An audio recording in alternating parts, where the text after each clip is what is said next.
Hello students, Namaste to all of you. Today we are going to read the remaining part of the chapter Footprint Without Feet. So till now we have seen how the scientist Griffin attacked the shopkeeper callously and how he robbed his money. So let's see what happened afterward. So, eager to get away from crowded London, he took a train to the village of Epping. अब देखिए बेटा, बहुत ही ज़्यादा eager है वो किसी चीज़ को लेकर, बहुत क्यूरियस होना, ईगर होना, बहुत उत्सुक होना कहा जाता है. So eager to get away from crowded London, कि क्राउडेड लंदन से किसी तरह से वो मतलब वहाँ से निकल जाना चाहता है. क्यों? क्योंकि उसने बहुत सारे क्रिमिनल एक्ट्स वहाँ कर लिए हैं और अब उसका वहाँ स्टे करना सेफ़ नहीं है. एंड अगर उसने एक अपनी लाइफ को प्रॉपर वे से जीना है और इस सिचुएशन से निकलना है, तो पहले उसको ये फार्मूला रिवर्स करना पड़ेगा जो कि उसने इनविजिबिलिटी का फार्मूला अपने ऊपर अप्लाई किया है. तो उस फार्मूले को रिवर्स किए बिना वो दोबारा से एक नॉर्मल लाइफ नहीं जी सकता. तो इस बुक में वैसे यहाँ पे आपको इस टेक्स्ट में ये नहीं बताया, बट इसका लंदन शहर को छोड़कर इपिंग जाने के पीछे मकसद ये था कि वो इपिंग में जाकर अपना ये फार्मूला जो इसने अपने ऊपर इम्प्लीमेंट किया था, जिससे कि इसकी बॉडी इनविजिबल हो गई, ट्रांसपेरेंट हो गई, उस चीज़ को वो दोबारा से रिवर्स करना चाहता था. वो एक्सपेरिमेंट कंटिन्यू करना चाहता था और इसीलिए उसने वो जो शॉपकीपर के पैसे भी रॉब किए. अब वहाँ जाने के पीछे उसका रीज़न ये था. बट हो ना हो उसने अपनी इस जो अपनी ये न्यूली एक्वायर्ड जो पावर्स थी इसका गलत यूज़ किया एंड एक लॉलेस एक्ट किया. और यहाँ पे दो चीज़ें निकल के हमारे सामने आ रही हैं कि वो अब क्योंकि वो एक क्रिमिनल है, तो क्रिमिनल हमेशा जहाँ पे क्राइम करता है जिस जगह पे, तो जिस जगह पे भी वो क्राइम करेगा तो वो वहाँ से भागेगा. उसकी कोशिश होगी कि जिस भी पर्टिकुलर प्लेस में उसने ऐसा कोई एक्ट किया है जो कि सोशली एक्सेप्टेबल नहीं है, तो उसकी अपनी तरफ से वो एफर्ट्स ये दिखाएगा that he just has to escape from there, वहाँ से निकल जाए. तो इसीलिए यहाँ पे ईगरनेस दिखाई गई है स्ट्रेंजर की, द ग्रिफिन साइंटिस्ट की, जो कि इनविजिबल है. So eager to get away from crowded London he took a train to the village of Iping. अब उन्होंने क्या किया बेटा, ट्रेन पकड़ी विलेज जाने के लिए और उसका नाम क्या है, Iping. Where he booked 2 rooms at a local inn, और जहाँ पे उन्होंने एक लोकल इन में 2 रूम जो थे बुक करवा दिए. The arrival of the stranger at an inn winter was in any case an unusual event. अब देखिए बेटा, विंटर के टाइम में फॉरेन कंट्रीज़ में बहुत कम चीज़ें ऐसी देखी गई हैं कि कोई पर्सन बाहर घूमने के लिए निकला. तो ये अपने आप में एक बहुत ही अनयूजुअल इवेंट था कि विंटर में कोई पर्सन क्यों विज़िट करने गया उनके विलेज में. और इस टाइम पे वैसे भी कोई मतलब लोग बाहर घूमना बिल्कुल पसंद नहीं करते, किसी ऐसी जगह पे जाना जहाँ पे उनको नेचर की ब्यूटी भी नहीं इतना अच्छे तरीके से नज़र आती वहाँ. तो बेसिकली वो लोगों के लिए एक तरह से सेंटर ऑफ अट्रैक्शन बन गया था, क्योंकि ऐसे अनयूजुअल वेदर में जब सब लोगों की कोशिश होती है कि वो अपने घरों में ही रहें, ऐसे अनयूजुअल वेदर में वो इपिंग विलेज में आया. हम ये भी नहीं कह सकते कि समर का टाइम चल रहा है. फॉरेन कंट्रीज़ में समर में लोग बाहर निकलते हैं, हिल स्टेशंस में जाते हैं, बढ़िया बढ़िया प्लेसेस में जाते हैं जहाँ पे उनको मीन्स की प्रॉपर वे से ब्रीदिंग मीन्स प्रॉपर एयर उन्हें मिल सके और अपनी लाइफ को थोड़ी देर के लिए जो अच्छे से एंजॉय कर सकें, जिससे वो भाग दौड़ की लाइफ से दूर हो. तो ये चीज़ उसके साथ बिल्कुल मैच नहीं कर रही. सो तभी वो यहाँ पे कह रहे हैं, the arrival of a stranger at an inn winter was in any case an unusual event. ये अपने आप में एक अनयूजुअल इवेंट था.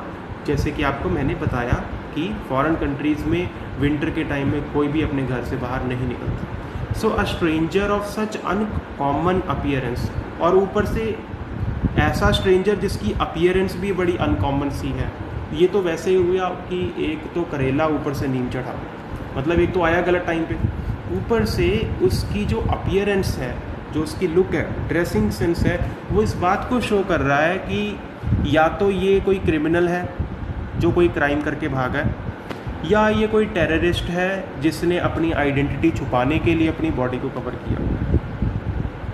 तो इस तरह की सस्पिशियस थिंकिंग जो थी लोगों की इस स्ट्रेंज साइंटिस्ट को लेकर हुई। तो अ stranger of such uncommon appearance set all tongue waging. अब देखो, वैगिंग का मतलब होता है किसी तरह की, मतलब आपस में डिस्कशन करना।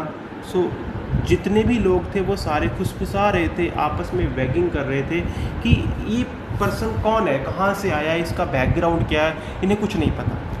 अब आगे आप एक और चीज़ देखने वाले हो जो आपको सच में बहुत अमेज़ करने वाली है। चलो वो देखते हैं क्या है। So Mrs Hall, the landlord's wife, made every effort to be friendly. Mrs Hall, जिनके घर उन्होंने स्टे किया है, जो कि लैंडलॉर्ड की वाइफ हैं, उन्होंने अपनी तरफ से सारे एफर्ट्स किए जिससे कि वो स्ट्रेंजर के साथ फ्रेंडली हो जाए। बेटा यहाँ पे मिसेस हॉल ने क्या गलती की है, उन्होंने उससे कोई आइडेंटिटी प्रूफ नहीं मांगा। उन्होंने सिर्फ ये देखा कि एक स्ट्रेंजर है जो कि विंटर के टाइम में आया, तो उसको वो पॉजिटिव वे से ले रही हैं। अभी कई बार कहते हैं ना, हमेशा बहुत ज़्यादा पॉजिटिव होना भी ठीक नहीं होता। तो वो ये सोच रही हैं ये उनके लिए लकी चार्म है कि इस टाइम में हमारे पास कोई ऐसा मतलब कि पेइंग गेस्ट आ गया है जो कि हमें इंस्टेंटली मनी दे रहा है। बल्कि लोग जब समर में भी आते हैं तो मतलब इतनी जल्दी से हमें मनी नहीं देते। So this is something seems to be like that, कि उनको ऐसा लगता है कि कुछ अच्छा उनके साथ होने वाला है, बट एक्चुअल में ये बहुत ही एक तरह का डार्क साइन था। उनकी लाइफ में बहुत सारी प्रॉब्लम्स क्रिएट होने वाली थी after the arrival of the strange man in the village Iping. तो इनके अराइवल के बाद में बहुत सारी स्ट्रेंज थिंग्स भी होनी थी, क्योंकि स्ट्रेंज मैन है तो स्ट्रेंज थिंग्स करेगा ये। तो अनकॉमन अपीयरेंस जो थी वो उस चीज़ की ओर ध्यान मिसेस हॉल ने नहीं दिया, और मिसेस हॉल ने उससे उसका आइडेंटिटी प्रूफ नहीं मांगा। ये उनसे बहुत बड़ी गलती हुई।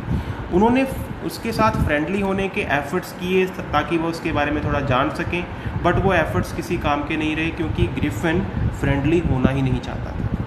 अब वो आप देखोगे आगे। But Griffin had no desire to talk and told her. अब देखो, ग्रिफिन की कोई भी इच्छा नहीं है उससे बात करने की और कुछ बताने की। वो क्या कह रहा है, my reason for coming to Iping is a desire for solitude. सारी बात ही ख़त्म कर दी उसने कि इपिंग में आने का जो मेरा मकसद है वो सॉलिट्यूड है। मैं तो बस यहाँ पे शांति ढूंढने के लिए आया हूँ, एकांत ढूंढने के लिए आया हूँ। So I do not wish to be disturbed in my work. तो मैं क्या चाहता हूँ कि मुझे मेरे काम में किसी तरह से भी डिस्टर्ब ना किया जाए।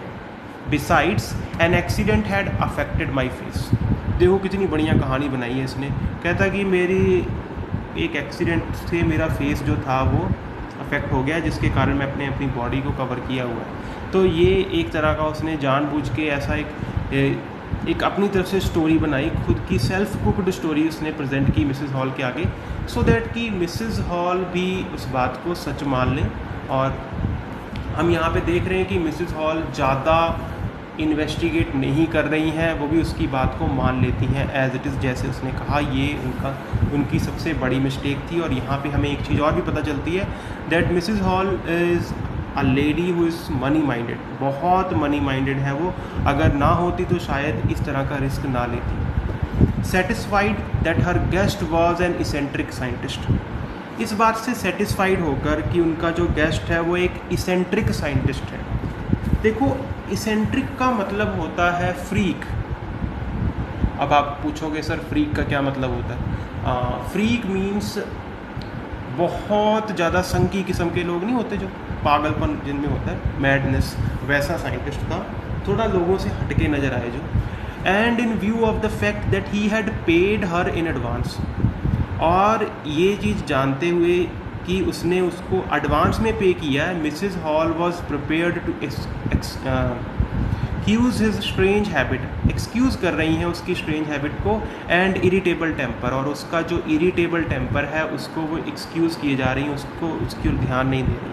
क्यों? क्योंकि उसने स्टार्टिंग में पैसे एडवांस में जो दे दिए हैं, तो वो एडवांस में जो मनी दी है उसने मिसेस हॉल को ज़्यादा बोलने नहीं दिया, मिसेस हॉल को ज़्यादा उसके बारे में जानने नहीं दिया। तो ये एक मिस्टेक जो उनसे हो गई। अभी आपको इनके मिसेस हॉल के कैरेक्टर के बारे में काफ़ी इन्फॉर्मेशन इस पैराग्राफ में मिल जाएगी, तो आप बहुत कुछ लिख सकते हो मिसेस हॉल के बारे में, क्यों वो नहीं बोल रही थी, क्या रीज़न था, और क्यों उसका इरिटेबल टेम्पर जो था उसको जो उसका इरिटेबल बिहेवियर था उसको क्यों वो बियर कर रही थी, वो सारी चीज़ें आपको यहाँ पता चल जाएगी। But the stolen money did not last long. ऐसा हमारे बड़े बुजुर्ग कहते हैं कि जो चोरी की कमाई होती है वो ज़्यादा देर टिकती नहीं है, ऐसा कहते रहते हैं थे। होता क्यों है? क्योंकि अब देखो भाई, जो पैसे आप चुरा कर लेके जाते हो उसको आप खर्चते भी बहुत बुरी तरह हो। तो ये स्टोलन पैसे हैं, चुराए हुए पैसे हैं, इसने किसी पर्सन को मार के उसके पैसे लेके गया, शॉपकीपर जो था उसने रॉब कर लिया था, तो वो ज़्यादा देर टिके नहीं इसके पास, और इसने खर्चे भी बहुत ही ज़्यादा लेविश तरीके से उसको स्पेंड किया। हर बार मिसेस हॉल को, जब भी मिसेस हॉल कुछ पूछने की कोशिश करती वो उनको पैसे दे के चुप करवा देता। जितनी बार वो आती है, इसमें नहीं बताया, but in the novel you will see कि जितनी बार मिसेस हॉल कुछ भी जानना चाहती हैं स्ट्रेंजर के बारे में, तो वो उनको कुछ अमाउंट ऑफ मनी देकर उन्हें चुप करवा देता है। तो इस तरह से पैसे भी ज़्यादा देर नहीं टिके। And presently Griffin had to admit that he had no more ready cash. और प्रेजेंट टाइम में ग्रिफन जी को ये एडमिट करना पड़ा कि उनके पास अब कोई रेडी कैश नहीं है। सो ही प्रिटेंडेड, अब वो जानबूझ के नाटक कर रहे हैं, however that he was expecting a cheque to arrive at any moment. क्या नाटक कर रहे हैं? भाई कोई चेक आने वाला है और जल्दी उन्हें मिल जाएगा चेक। अब ये इन्होंने कहा कोई किसी तरह की कोई कहानी बनाकर, जैसे पहले कहानी बनाई थी भाई मेरा फेस जो था वो अफेक्ट हो गया किसी एक्सीडेंट में, वैसे ही इन्होंने फिर से कहानी बना के कहा कि भाई चेक आने वाला है, तो जब चेक मिल जाएगा मुझे तो मैं आपको आपकी पेमेंट कर दूँगा। Shortly afterward a curious episode occurred. उसके थोड़ी देर बाद एक क्यूरियस एपिसोड जो है वो होता है। क्या एपिसोड होता है वो? Very early in the morning a clergyman and his wife were awakened by noises in the study. क्या हुआ? सुबह के बिल्कुल अर्ली टाइम में, वेरी अर्ली टाइम में, एक क्लर्जीमैन जो है और उसकी जो वाइफ है वो जाग जाते हैं क्योंकि बहुत ज़्यादा शोर आ रहा है स्टडी रूम में से। यहाँ पे स्टडी लिखा हुआ है बेटा, इसका मतलब स्टडी का मतलब स्टडी रूम से है, तो इसे जब आप पढ़ोगे you just have to consider it like study room. Creeping downstair, creeping downstair का मतलब है नीचे की ओर धीरे धीरे दबे पाँव जाना। दे heard the chink of money. Chink का मतलब होता है टिंकलिंग, जो पैसे की जो आवाज़ है वो उसे सुनाई देती है। Being taken from the clergyman desk. अब ये ग्रिफन जी ने क्या किया? पैसे चुराए वहाँ से। पैसे चुरा कर जब वो उतरने लगे तो उनको आवाज़ आई कि वो पैसे की जो चिंकिंग थी, जो टिंकलिंग थी, वो उन्हें सुनाई दी, और उन्हें ये पता चला कि उनके डेस्क में से वो पैसे जो हैं वो चुराए जा रहे हैं। Without making any noise and with the poker grasped firmly in his hand the clergyman flung open the door. अब वो भी पता करने के लिए स्टडी रूम जो उनका है वहाँ पर चले गए देखने के लिए कि कौन है जो उनके स्टडी रूम में इतनी नॉइस इस तरह से क्यों आ रही है, क्या कोई चोर तो नहीं है। तो उन्होंने पहले से अरेंजमेंट किया हुआ था, एक पॉकर भी अपने साथ में रखा हुआ है उन्होंने, और उससे वो उसके ऊपर अटैक करना चाहते हैं। तो वो क्या करते हैं? वो स्टडी रूम में एंटर करते हैं विद उसके साथ, अपने पोकर के साथ, और he just flung open the door. Flung का क्या मतलब होता है? कोई चीज़ बहुत फोर्सफुली खोलना, एकदम से इजेक्ट करना। उन्होंने डोर खोला और साथ में क्या बोला? सरेंडर, सरेंडर करने के लिए बोल दिया। Then to his amazement he realise that the room appeared to be empty.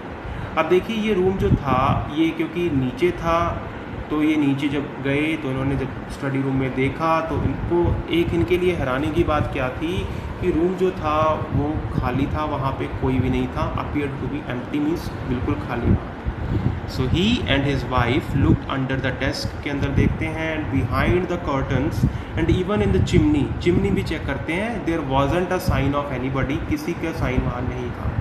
Yet the desk had been opened and the housekeeping money was missing. पर साथ में क्या था? डेस्क जो था वो ओपन था और जो हाउस कीपिंग मनी थी वो वहाँ से चुराई जा चुकी थी। अब आपको इसके साथ मैं लिंक करवा देता हूँ। जो टिंकलिंग ऑफ द मनी थी, जो चिंक ऑफ द मनी थी, वो यही इसीलिए उनको ये आवाज़ सुनाई दे रही थी, क्योंकि ये चीज़ इन्होंने ये जो पैसे चुराए थे तो उसके कारण ही हुआ था। There wasn't a sign of anybody yet the desk had been opened and the housekeeping money was missing। जैसा कि हमने पहले पढ़ा, पैसा जो था, हाउसकीपिंग मनी जो थी वो मिस हो चुकी थी। अब ये भी चीज़ हमें पता चल गई है। एक्स्ट्रा ऑर्डिनरी अफेयर, आज की हमारी ऑनलाइन क्लास में हमने ये इससे रिलेटेड एक क्वेश्चन भी पढ़ा था, एक्स्ट्रा ऑर्डिनरी अफेयर। ये एक्स्ट्रा ऑर्डिनरी अफेयर किसने कहा, आपसे क्वेश्चन ये पूछा गया था। अब आपको पता चल जाएगा ये किसने कहा था, क्लर्जीमैन ने। The clergyman kept saying for the rest of the day, बाकी सारे दिन वो यही बोलता रहा कि भाई एक एक्स्ट्रा ऑर्डिनरी अफेयर हुआ, मीन्स कि ऐसी चीज़ उसने भी सोच जो हमारी थिंकिंग से, हमारी इमेजिनेशन से बियॉन्ड हो, उसको कह देते हैं extra ordinary affair. But it was not an extraordinary as the behavior of Mrs. Hall's furniture a little later that morning। कहते हैं पर ये एकदम से इतना भी एक्स्ट्राऑर्डिनरी नहीं था, क्योंकि लिटिल लेटर, थोड़ी देर बाद, जो मिसेस हॉल के जो फर्नीचर थे उन्होंने भी बहुत गलत बिहेवियर दिखाया। फर्नीचर्स ने गलत बिहेवियर दिखाया कैसे? क्या फर्नीचर जो थे वो जिंदा हो गए या उनमें लाइफ आ गई? चलो देखते हैं क्या फर्नीचर ने ऐसा क्या कर दिया जिससे मिसेस हॉल जो है उसको कह रही हैं कि जो ये क्लर्जीमैन का जो इंसिडेंट है उससे ज़्यादा बुरा इंसिडेंट उनके साथ हुआ है, मिसेस हॉल के साथ। तो यहाँ पे ऑथर क्या बताना चाहते हैं, ये थोड़ा सा सस्पेंस उन्होंने डाल दिया है। लेट्स सी कि अभी क्या होता है। तो अभी हम एक बार वो लाइन दोबारा देखेंगे जिसमें वो कह रहा है एक्स्ट्राऑर्डिनरी अफेयर, और क्लर्जीमैन ये सारा दिन कहता है but it was not an extraordinary. हमें ऑथर कह रहा है ये इतना एक्स्ट्राऑर्डिनरी नहीं है, अभी आपको इससे भी ज़्यादा एक्स्ट्राऑर्डिनरी चीज़ें देखने को मिलेंगी जो कि शायद क्लर्जीमैन ने भी सोची ना होगी। तो अब देखते हैं। The landlord and his wife were up very early. Up very early का मतलब जल्दी उठ जाना। And were surprise to see the scientist door wide open. और वो ये देखकर हैरान हो जाते हैं कि जो साइंटिस्ट है उसका डोर जो है वो खुला हुआ है।